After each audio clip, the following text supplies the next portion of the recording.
What's going on, y'all? It is your boy Ace here, Young Cinny, Young Flacco, back here with QuickDive, episode number 7. How y'all doing? This is a special episode because we're watching right at the end of WandaVision. But before I get right into it, let me introduce my co-stars one time. Welcome, Mike. Hey, Rick, that's cool. What up? What up? What up, brethren? All right, guys. Special episode, QuickDive episode 7. This is live for those that are listening later on. But if you're watching with us right now, what is good? We just watched the last episode of WandaVision, the finale. A lot to cover, a lot to go over. We're gonna try to keep it short and sweet. But yo, how you guys feeling? I don't know how to feel. There's a mix of emotion from what did I expect towards I didn't get what I wanted. You know what I mean? Yeah. But how y'all feeling? How y'all feeling? I mean, I'm with you on that. I'm with you on that for sure. I think that what this tells me is that they weren't going to speed up everything as like fast as we thought. Because if we would have saw the types of reveals that we would have come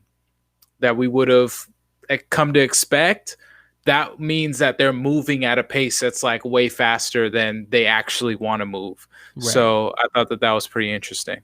Mm-hmm. Yeah. No, I'm still shocked. Skywalker's taking it in. I'm still taking it in.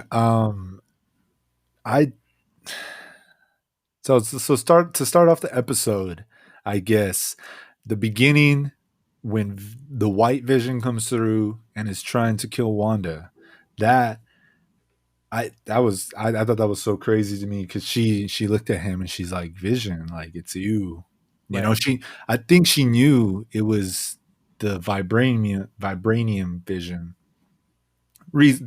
And also looked like Vision compared to the fake vibranium she created. Yeah, right. I think she was able to tell the difference right there. I think she was more shocked to see that one. Right, because powered up and I don't think she didn't expect that. She didn't think Tyler Hayward. Obviously, Monica was trying to tell her that, but that was pretty crazy. Just to see that. The episode was action packed, like right from the jump.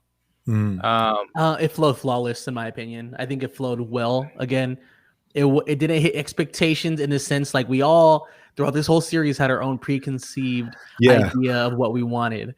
But all that aside, I'm happy with the spoiler that I saw did not show up.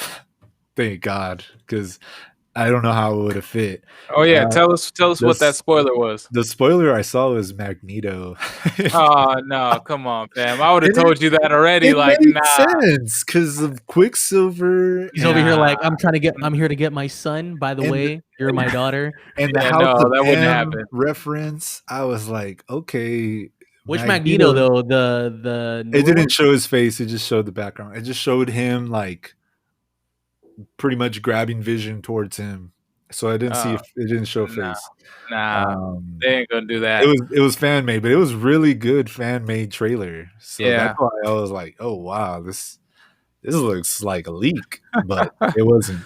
Well, it's crazy because we thought that we were going to get all of these additional characters. We thought we were going to get Mephisto. We thought we were going to get Reed Richards. We thought we were going to get Doctor Strange.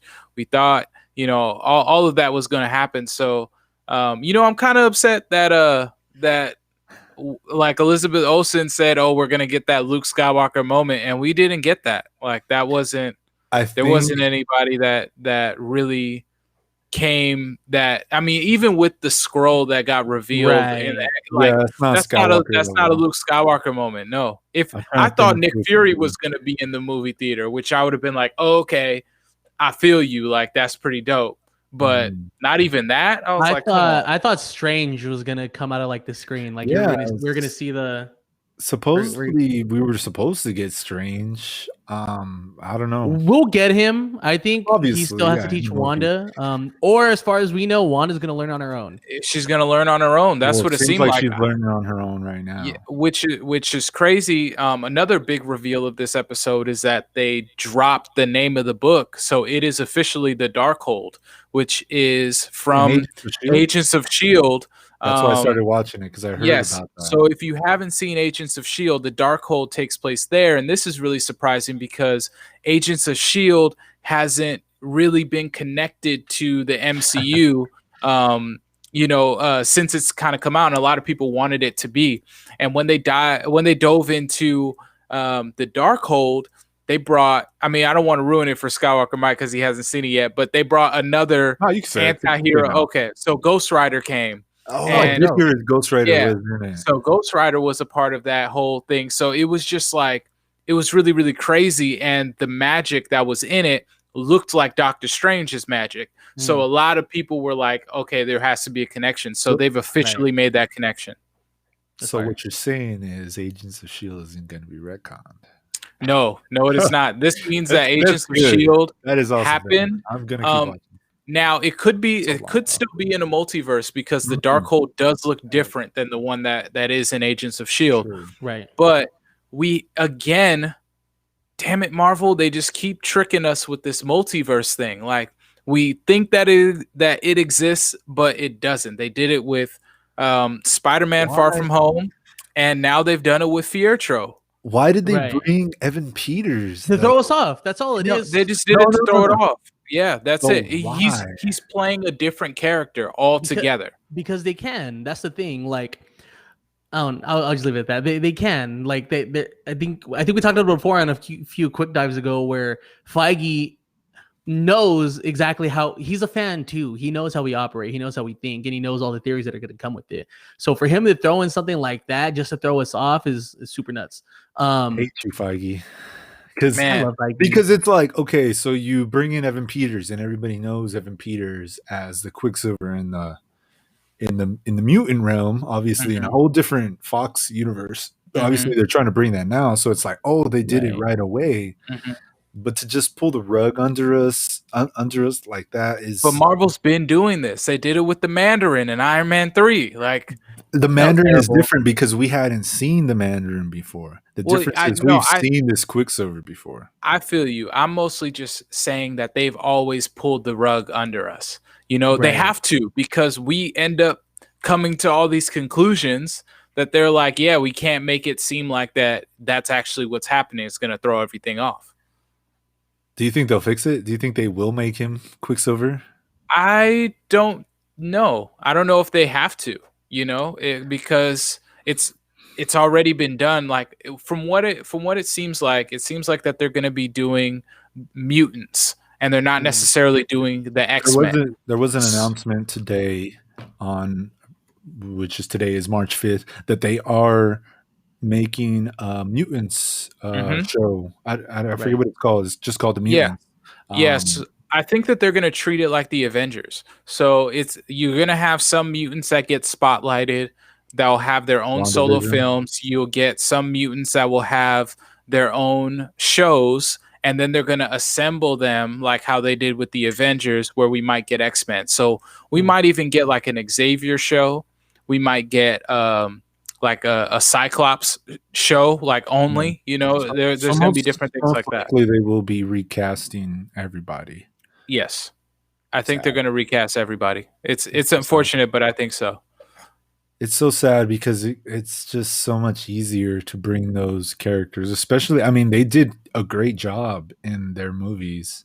Right. But I guess that's a different discussion for a different day. For sure. Other than, one more thing, other than Jennifer Lawrence's role, but don't recast that.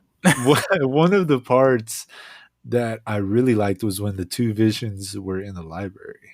Yes, that part I didn't expect it to happen this fast, and I didn't think that other Vision was going to be so conscious, so comparable as Vision. Yeah.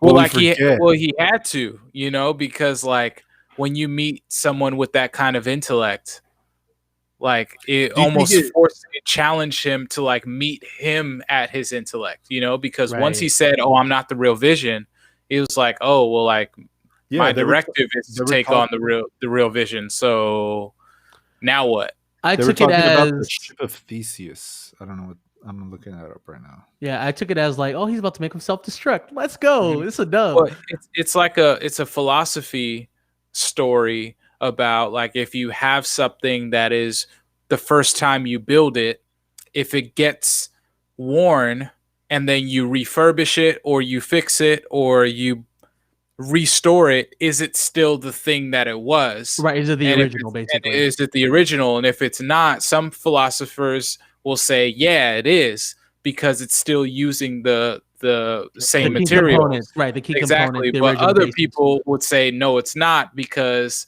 it's worn, you know, like there's been Right. things that are added to it. And the things are being upheld by the newer things. Exactly. Yeah. So when you have those kinds of philosophy conversations, you really, really like put it. Yeah, it's kind of like a stalemate. It was like a chess game that we just saw of the minds trying to figure that out. And you know, Steerman, what do you mean? What do we think about the think episode? about what? I think the episode, yeah. No, the episode itself, it was awesome. Like ultimately, it was just a good episode. It was a fight scene from the beginning to the end. Obviously, not all the way to the end, but I don't know. I thought it was awesome. I thought it was really, really cool, man. Yeah. I love the fight scene between Wanda and Agatha. I wish we would have saw more of Monica, but I know we will in the future. Oh yeah, definitely. I think we got gypped a little bit. We got gypped a little bit with Monica action. Yeah. Well, this is the thing. This is the thing with the MCU fan base. This is the thing about like how crazy the loyalty is and how much we nerd out. They literally gave us 10% of the 100% we were expecting, right? Where we're expecting everything to be jam-packed this last episode, where we're gonna see these things more likely coming. Yeah, we have to remember WandaVision is the beginning of Phase 4. Right. You know, so this is just the beginning of everything. Like Sincere said, we are just getting 10% of the 100% that we're getting. Right. There's gonna literally the first thing to drop for the Phase 4, and then we get Captain. We get Falcon and Winter Soldier. We get Loki. We get Shang-Chi, which I'm really excited for. We get Hawkeye. It's gonna be awesome. So what I like is that, like, kind of going off of what JMK saying right now. He's gonna bring up the question. Right. So what JMK is saying right now is season 2 confirmed. So I like calling it a season finale because this is just a continuation of the story. So I'm considering the MCU as the title of the show, where WandaVision is just a chapter. You know what I mean? Yeah. So this isn't a series finale. This is a season finale of this chapter of what's going to come next, where the next season is basically going to be Falcon and Winter Soldier. You know what I mean? Yeah. I don't think that they're going to make any second seasons of these shows because they have so many stories to tell, right? That they just have to focus on all these new heroes and new things. But I think just like the movies, it could happen. Yeah, well, just like the movies, a lot of these characters are going to end up in the show. You know, they're gonna pull up for an episode, like just like how we saw Ant-Man, and we had Falcon in Ant-Man. That was just like a really cool instance. Exactly, you know. So I think that they're going to do that more now that these shows are blending into one story. There was something interesting that Agatha said. She's before she was permanently put where she was going to stay. Right. She said, "You don't know what you've unleashed. You're going to need me." Mm-hmm. So that is telling me either that's going to relate. We'll see Agatha in Multiverse of Madness, maybe, or there can be I saw like a little fan poster today on IG of a Scarlet Witch show, right? Or it could even be a movie. At this point, Marvel Disney can flesh that out. Obviously, maybe it won't even happen. It's a theory, but it's a possibility, obviously.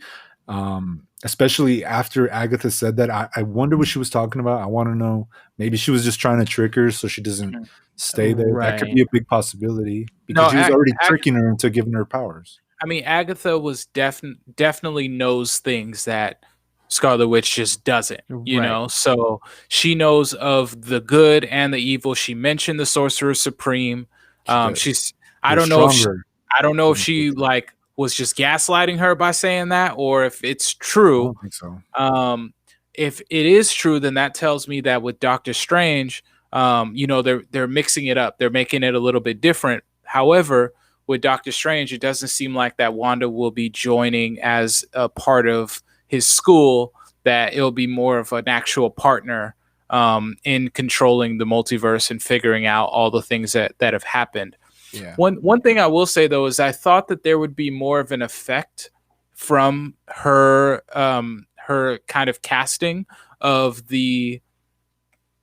all of the magic, because at the end of Far From Home, we still did get like a multiverse version of J. Jonah Jameson. Right. And so something has to occur that's going to throw everything off. And my guess now, that because we all thought it was going to be Wanda and like her just like exploding in power, but it seems like she's going to actually learn how to control it. It seems like that it's going to be Loki. I think Loki messing with the timeline is what's going to cause that multiverse of madness. Yeah, I think it's gonna. Strange probably won't end up in the show, but I think that there has to be things that trigger this multiverse to explode or to become mad. Or they might just save it. They might save all of it for the Doctor Strange movie. Keep it tucked away, right? Yeah, you know, like the start of the Doctor Strange movie is not gonna start, in my mind, it's not gonna start where we are. It's gonna show Doctor Strange coming back from the blip and all of the craziness that's happened from then, and it's gonna like catch us up in pockets, you know? Yeah. I mean, it's been confirmed that Wanda is in Doctor Strange, correct? Yes, she is casted. That is confirmed. I wonder where they'll meet or how they meet. Maybe, like you said, it could be with Loki. Loki could tie it all in. That is crazy. Somebody over here, a Steerman, said, I'm surprised, but kind of happy that Doctor Strange didn't show up. That would have been too obvious. They are letting us think more, and I believe we will get the answer in Falcon and Winter Soldier and Loki. Correct. Yeah. Yes, that I agree with that. I think more Loki than we will in Falcon and Winter Soldier. I think Falcon and Winter Soldier will deal with like another side of what's going on. Kind of, I think in Falcon and Winter Soldier, we're going to see what some of the villains have been doing during this time for the whole world. You know, because WandaVision was very isolated, and Loki is going to be traveling everywhere. So Falcon and Winter Soldier is going to be the only thing that's kind of centralized in our world as it is after the blip. Right. So I'm interested. Where it takes place in the real time of everything else, what everybody else is dealing with.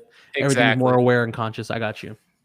Yep. I don't know. When we're going over like the Loki series right now, something kind of popped in my head where he's going to do something that's going to be equivalent to the Big Bang, where it's going to cause this burst, where it's basically everything's going to not tie together, but the multiverses are going to chain together. You know what I mean? But I don't know, man. But let's I know we're kind of sidetracking, but this episode, best scene, the freaking ruins, dude. Yeah, the ruins. She was pretty much all the blasts to the walls was her putting a rune on each one. Which is funny because I'm just like, yo, her aim's trash. Yeah, I didn't really take that into account. I was just so blown away by the fight scene. And then when you're like, I see what she's doing. And I was like, what could she be doing? But it reminded me I had mentioned it during the stream. If you guys have ever seen, I think it's Indiana Jones and the Crystal Skull. I thought that's what was happening, where she's getting all the knowledge, but it's too much knowledge for her, and then she just blows up. I thought that's what you were referring to. I thought that's what was happening too. I kind of sound like in Iron Man 3. I forget the antagonist's name, but like where he just Killian, where he basically absorbs all that power until it becomes too much, and he basically self-destructs. You know what I mean? That's what I was assuming. But I like where they went. I don't think anybody was expecting that. Nobody was expecting Wanda to make a self-conscious, crazy, like plot twist like that, because she's so like vulnerable. I don't think we've seen Wanda yet not act on emotion, where she's literally like 200 IQ. You know what I mean? Just boom. Play the game.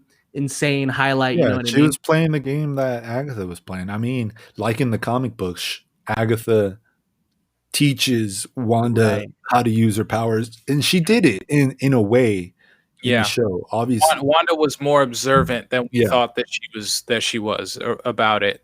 And I think her mutant ability and her being the Scarlet Witch, also seeing how it was something that is forged, that, you know, with the vision, and a big reveal is that she has a piece of the Mind Stone. Like, well, that's what we kind of touched on based on the last QuickDive. Like, as soon as she came in contact, boom. But what I loved even more is that when she became the Scarlet Witch at the end, we literally saw the vision that she saw in the Mind Stone of where she's going to end up. And I thought that was super dope how they literally lined up. Like I kind of want to look at both screenshots and line them up. But yeah, man. I thought it was really dope. Going back to Vision and Vision when he gave the cataract vision his memories back. And we see Ultron, we see him fighting with the Avengers, we see all that, and I think that's really dope. Where do you guys think, if let's early theories right here, where do you guys think he went? Oh man. Like who else is he close to like that? Well, I mean, he was technically created from Stark. You know, like he has Jarvis in him. Okay, I have a theory. You know, go ahead. I believe he went to Wakanda. He went to go get that USB drive that Shuri had. Because I'm just thinking, like, where could he have gone? You know, like, and the last thing he probably remembers is being in Wakanda. You know, that's probably one of his fondest memories before being blown to, you know, his head being yanked out of his skull, pretty much. Yeah. So that would be really cool. Maybe we can see Vision in Black Panther 2. Yeah. I think that would be really cool as well. I think he's gonna go kind of search for answers. Also, I don't know if he's gonna end up staying white or if he's gonna like add some color to himself. But I think it's gonna be really, really. Yeah, I mean, he might even go to space. Like, who knows? Like, he's free now to kind of go wherever he wants. But I think he's also. I think he's gonna meet back up with Scarlet Witch though. Yeah. And she doesn't know that he did that, you know, to Vision. And I feel like that they did that so that if they never bring him back, then it's kind of like it doesn't impede on the story, you know. But it's open, so they could bring him back if they wanted to continue telling the story between her and Vision. Yeah, I'm bummed because I can't even think of a theory. I'm just like, yo. All right, he's kind of just chilling in isolation and just like it's hard because everything. This is new. This is, like I had mentioned before, this is the beginning of Phase 4. We don't have anything else playing out. This is all the only part of the story we have so far. So we don't have like we don't have stuff from a previous movie that we can be like, oh, this is gonna jump in or this is gonna jump in. You know, this is all fresh and it's just not enough puzzle pieces yet, man. It's just there's all these empty spaces, and this is what they're doing throughout the whole series, and they're leaving these big arbitrary open spaces for us to fill. And then they know we're gonna mess up, which we have. Like we just proved it watching this episode. So I don't know. Like I'm bummed, but I'm hype at the same time because I'm like I'm glad I'm wrong. You know what I mean? But, no, I'm with you on that. What I loved at the end when we got that end credit scene with Wanda, she's basically, I forget what's it called in Doctor Strange, where like the out of body experience that they have. Yeah, that's what it's like an astral projection. Yeah, that's basically what she was doing. Well, it's a spell that Doctor Strange has done in order for him to learn everything and how fast he did. Was like he basically spent 100% of the time reading and researching while his body was doing the regular life, you know, like basically rejuvenating. That's basically what Wanda's doing. It's just pretty like much. I'm tired. Let me, you know what I mean? And she's studying the Darkhold, which is crazy because man, it was just that magic, like her putting the spell on Agatha and then Agatha turning that spell around like mid spell, like was crazy, you know, just like. Oh, Agatha's coming back. Yeah, she's gonna come back. Right. I think Wanda, I think, kind of going off of what you said, Skywalker, how she said that you need me. I think this would be something that Wanda's going to need from her. So she's going to get tied in some way, somehow. I'm not sure on what extent. She said, if I need you, I know where to find you. Yeah. Exactly. Yeah. And hopefully we get the kids back. And they'll probably be older when they come back, too. Yeah. Poor boys. I mean, at least they were asleep when they died. Yeah. That's crazy, yeah. Where they were also a piece of the Mind Stone, where their powers are fire. Yes, Steerman 100 mentioned, I believe Falcon and the Winter Soldier will focus more on answering the sword aspect, and Loki will focus more on answering the Multiverse of Madness aspect. Yes, and we did mention that how this phase is more about magic and mutants, and pretty much Hawkeye and Falcon and the Winter Soldier will focus on Earth, everything that's happening on Earth, which will include stuff with Shield and Sword. I don't know if Shield is still a thing and it's just Sword now, but I'm really hyped to see where it goes. With Sword at least, because Tyler Hayward is arrested. FBI intervened. Is Nick Fury going to come back to Earth? He's going to stay in space. I guess we'll find more about that in Falcon. You're going to need a Sword Authority on Earth if Monica's heading to space. Who better than Jimmy Woo? Gotta get FBI. I think they're going to bring him on board, man. They're going to bring him on. He's about to run both. Yo, but don't forget so I disagree in the sense that's going to answer the Sword aspect, because Cap went back, returned the stones, and he's like we mentioned like tons of episodes ago, he could have corrected preventing Shield from being corrupt and preventing Hydra. We don't know that yet, and we haven't tackled that yet. And I'm sure that's what we're going to tackle in Falcon and Winter Soldier, is seeing the work of what Cap did when he goes back and basically lives his life. I don't know if Cap really did all that, because I feel like it would have messed with the timeline way too much, and it would have obviously created a whole new timeline. Well, obviously it's the mess of the timeline though, because basically he altered it by going back and living his life. You know what I mean? No matter what, the timeline is going to be altered, because it would be I think it would be a different timeline.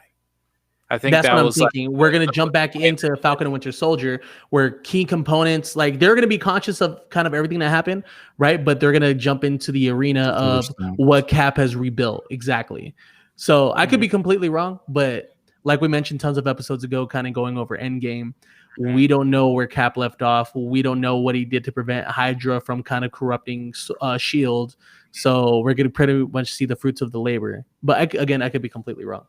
And I honestly think that we'll see that aspect in Loki also, because Loki is going to be traveling similar to what Cap did, but more reckless, way more reckless, way more, because his thing is about chaos, right? And I think that the Temporal Variance Authority has done their best to keep the timeline straight, but I think that what we're going to find out is that the timeline doesn't want to be straight. It wants to be chaotic. There's going to be all these different things that are happening. It brings in Kang the Conqueror. It brings in Loki. It brings in the Fantastic Four and Immortus. It brings in Iron Lad. There are all these time-based entities that are waiting to break out of this whole thing. And with Doctor Strange, I mean, he's the only one that can kind of clean it up. Yeah. No, yeah. I wonder what Doctor Strange is doing, like in Spider-Man, he's saying Spider-Man's like, where's Doctor Strange? Well, he's busy doing his own thing. Bro, he's trying to repair the universes. But I mean, yes, I know that, but like when you come back snapped, what is your main priority? What is your go-to? Like, obviously you go back and you see what's wrong. What is the main thing that's on, like, what's the first thing on his list? Like, right? Do you think has to do with Mephisto? I mean, I think it has to do with the villains that would be locked up. Like we saw him take on Dormammu in the first Doctor Strange. Dormammu is beyond an entity that you can kill. It's right. He's on a just a different level. And I think that Doctor Strange knows of these entities, kind of like what Steerman is saying over here. He thinks Dormammu might have some kind of involvement. Absolutely, because Dormammu is a type of villain that is a celestial villain.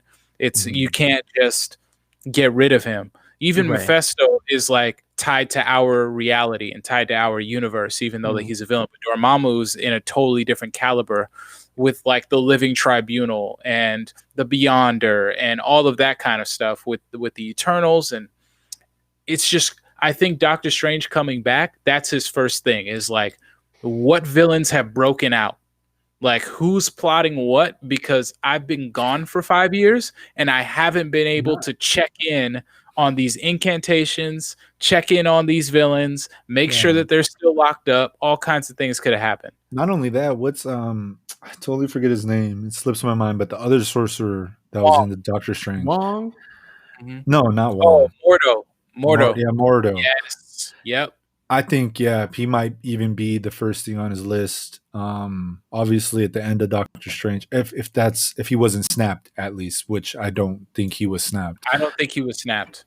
Yeah, so he's probably He's out here catching bodies, he's leveling up. He's 3 years ahead of Doctor Strange, pretty much. Yes. You know, he's probably going around freeing these villains, saying, "Hey, there's nobody that can stop you.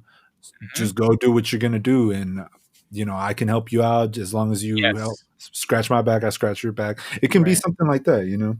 I can't wait to see that because he's played by a really, really great actor who also has vast knowledge, like the same type of knowledge that Doctor Strange has. And that's one of the things that I feel like the MCU needs to establish, or is people with knowledge.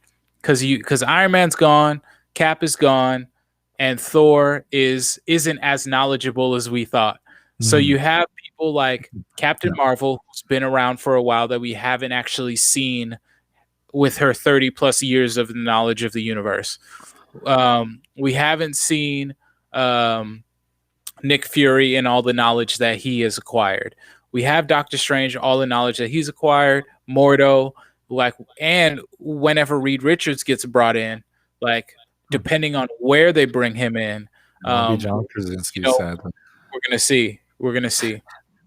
I'm just trying to see Emily Blunt in that Fantastic Four. Quick question somebody has: what exactly is Darkhold? What does it offer? I think you can answer this one, Narik.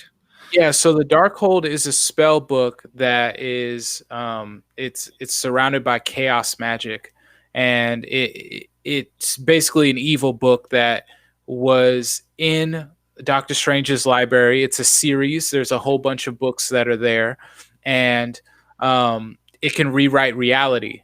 So it being tied to Scarlet Witch makes sense because Scarlet Witch's powers inherently rewrite reality as well. Exactly. So, which is strange because she got her powers from the Mind Stone, not the Reality Stone. So, yeah, I felt that was a little strange too, honestly. That's a really good point. I feel like it should have came from the ether, and that they really dropped the ball when it came to the ethers. Because that movie Thor: The Dark World, it just didn't hit the way that it needed to hit, and it went to Natalie Portman and so stupid. That.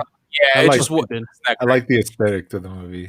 The aesthetic is wonderful, but just the story in the movie was trash. I wish Taika Waititi was doing that one first, and they had a more fleshed out idea, because I think that they've kind of dropped the ball with Thor altogether because of how vast it is. It's just too much to really explore. But the Darkhold is going to come into play now because Scarlet Witch has it, and Doctor Strange is going to want it. I'm pretty sure that's how Doctor Strange comes into play. He's like, look, you have something I need. You're either going to come with me or I'm going to take it with you, type of thing. Yeah. I really hope she brings her kids back in the Doctor Strange movie. I hope so too, because those kids could be very vital to the future of the MCU. With the Young Avengers that we're getting. Eventually, they actually haven't mentioned any shows or movies with the Young Avengers, except for Miss Marvel. Yeah, except for Miss Marvel. So I guess that is a little bit of a confirmation of the Young Avengers. And they have a confirmation of America Chavez that's going to be in Doctor Strange. And America Chavez is an alien who was born on an all-female planet who could punch through, basically the multiverse. She could punch through portals and end up in different places. So she's going to be a big part of Doctor Strange as well, because her parents her mothers were killed, and she ran away basically in the multiverse. So she's been casted already in Doctor Strange too. Yeah. Okay. So out of all the Infinity Stones I wanted to know more about and learn more, it had to be the Reality Stone, and now we are kind of seeing that. Yeah. Infinity Stones, they're also kind of arbitrary. We still don't understand the full there's so much. We don't even know if we'll see them anymore. Maybe with the Time Stone. Obviously, I feel like in the Eternals, he doesn't have the stones anymore. They got reduced to atoms. at least in this timeline. So I feel like with the Eternals, we're gonna get a little bit more What about the Eternals? knowledge. Man, they haven't shown anything yet. The minute that they haven't shown anything for the Eternals or Shang-Chi, we know nothing about how that magic is going to relate. And the 10 rings, like that's going to be another magical artifact. And honestly, I think that the 10 rings are going to be something that is in the Falcon and the Winter Soldier. Like, because the 10 rings was a terrorist group that was in Iron Man 1. They were the ones that took Iron Man hostage. So I think that they're going to dabble back into that with the real Mandarin, either trying to acquire them or Zemo knowing about them and wanting to get that power as well. And just kind of like they're gonna throw that part into it. I think it's gonna have like an Indiana Jones kind of style a little bit. Just know if I die before all this is said, I'm haunting one of y'all so I can go to the movies with you. Cause yeah, bro. But before we kind of like wrap up overall, what do you guys think of the overall series? How does it set the expectations for what's gonna come to these series? Because obviously this is the first show that ties in with the MCU full force. I think it sets it at a really high bar, especially because of the manipulating of realities, at least for WandaVision. Obviously Falcon and the Winter Soldier, they don't really have powers. When the Winter Soldier has super strength and I guess he's immortal, but yeah, there's not going to be really like these crazy super powered fights in Falcon and the Winter Soldier. Obviously we won't get the same caliber of WandaVision, I think, until maybe the Eternals or Doctor Strange next year. But I really like it. I love that Marvel went this direction with shows because you can Anthony Mackie said it in his interview on Hot Ones. You can flesh out these stories more and give these B and C characters more shine that they deserve, and you just learn to love them even more. Right. You know? Like now we love Vision and Wanda, but before it was like there was a little nugget here and there that we got, and now we got the whole damn. We understand who they are. Now they're on the level of how much we know Thor, Captain America, Iron Man. Exactly. I got you. Exactly. Yeah. Narik, how you feeling? I love it, man. I love it. I love what Marvel's doing. I think that they're challenging themselves. I think that they're approaching it with quality, and I just can't wait to see more, man. Like honestly, I'm so impressed because if they can do what they did with WandaVision with these kind of characters, there's so many new characters like Moon Knight and like Blade and like She-Hulk, and that I'm just so excited to see. I forget we're getting vampires. Huh? Yeah, man, we're getting vampires, bro. We're getting vampires. That's tight. Yeah. I mean, Agatha could end up in Blade. Who knows? Like it could be crazy, you know. So I'm just really excited. I'm really excited about it. I'm excited for Spider-Man, for Thor: Love and Thunder. Like Marvel's just gonna be killing it. They're gonna be on a tear, and here for it. We're definitely here for it. Soundflick is here for that. Always. I think this proved everything is going to be a slow burn. The way WandaVision started off, setting up everything and getting to where we are now, I think it exceeded expectations. And I think that's what Marvel's setting up because we have all this quantity, but it's not being released fast. So it's just quality. That's just what everything's equating to. But real quick, JMKM said in the chat, any recommendations on what viewers should go back and watch for more casual viewers for what's next? If you go back and listen to all of our deep dives and everything we're kind of talking about, I would say go re-listen to those. But as far as MCU goes, definitely Doctor Strange. You kind of want to watch these individual films getting closer to the end of phase 3 because it's just little nuggets that are tossed in that are finally going to be addressed and talked about. I'm gonna go back and watch WandaVision again, like straight through before we get Falcon and Winter Soldier. Exactly, which we will be covering as well. So. Yeah, for sure. You pretty much want to watch Phase 3, and Phase 3 starts with Captain America: Civil War. Watch from Captain America: Civil War all the way to Endgame, and you'll be good. There are going to be callbacks from before that.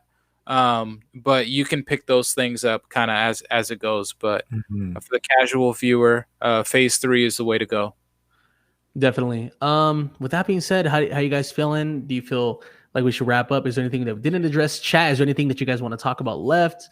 I'm just like, I'm flustered, bro. There's so much I want to talk about, but we have all this time. Yeah, I think we're gonna wrap. And we got some movies to watch. We're gonna be having our next episode. I believe it's 43, right? Episode 43. I believe so. 43. Yes. Our next episode will be 43 soon. And we got some movies this March. This is great that we started off with this, but we have tons of movies this March that we're going to be covering. We have the Zack Snyder Justice League. We have King Kong versus Godzilla. And of course, we have Falcon and Winter Soldier, which we'll be doing quick dives on those as well, and watching a bunch of other movies that are coming. So definitely tap in with us. Make sure that you guys are subscribing. Subscribe to our YouTube. Go to we're going to be Pod. Hit the bell. So that way, every time we drop an episode, you get it. Subscribe to us on Spotify, Apple Podcasts, whatever you like listening to. If you listen to podcasts, wherever you listen to podcasts, we are on it. We are going to probably be doing another episode in the near future. Probably like a phase 4 preview. We'll probably even do like a Winter Soldier and Falcon and Winter Soldier. It's been a long day, bro. Yeah, so we'll do a preview of that. Yeah, chat. If you guys want to see anything specific, let us know. Because we want to know what you guys need. We're here to provide it. Luckily, here at the Soundflick Podcast, we're all nerds, but we're all great in our respective areas. The way we take things in. This is why I love my brothers right here. But with that being said, before we go, thank y'all for chilling with us. This is a very special episode. But more so, shout out to Productive Culture for powering us today. If you guys do not know, Productive Culture is your go-to place for podcasts, for music, for anything that you may need. So go ahead, follow them one time, but more so, go to productiveculture.com/podcast. Yeah. Tell them the Soundflick Boys sent you. Right. They're gonna help you guys out. But with that being said, this is Quick Dive episode 7. My name is A Sincere. We got Narik Thascool and Skywalker Mike. Yeah. Thank y'all so much. Blessings. We'll see y'all soon. Peace. Peace.